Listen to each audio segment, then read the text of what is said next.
waxaan maqalnaa mar walba ra'iisul wasaaraha Itoobiya oo ka hadla arrimaha Soomaaliya.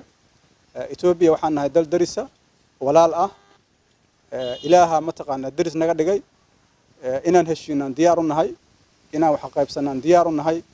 laakiin erayada ra'iisul wasaaraha Itoobiya noo sheego dawladana kama maqalno. waxaan jeclaa lahayn in dawladdu ay noo fasirto, madaxweynuhu inuu noo fasiro maxaa socda.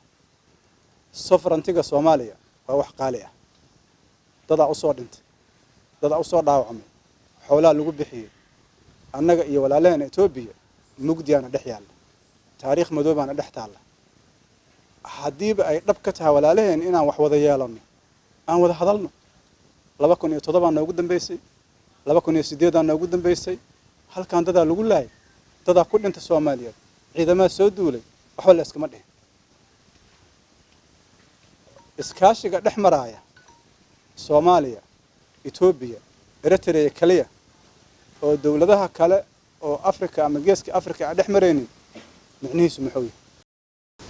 walaalaheen reer Somaliland marar badan horaan u sheegnay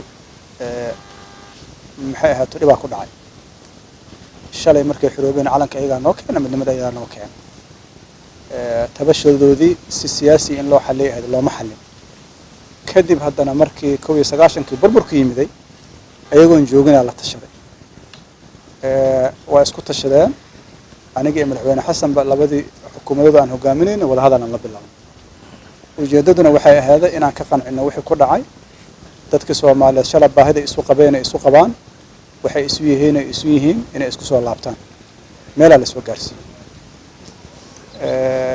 aadan uga xunnahay bariyo dhaweeday waxaa dhacaya waxyaabo aan ku fiicnayn dawladnimada iyo dadka Soomaaliyeed iyo taariikhdaba.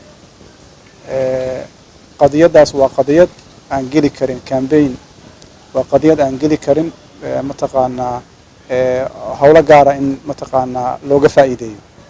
waa qadiyad darisku sensitive ah oo aysan fiicnayn inay soo farageliyaan.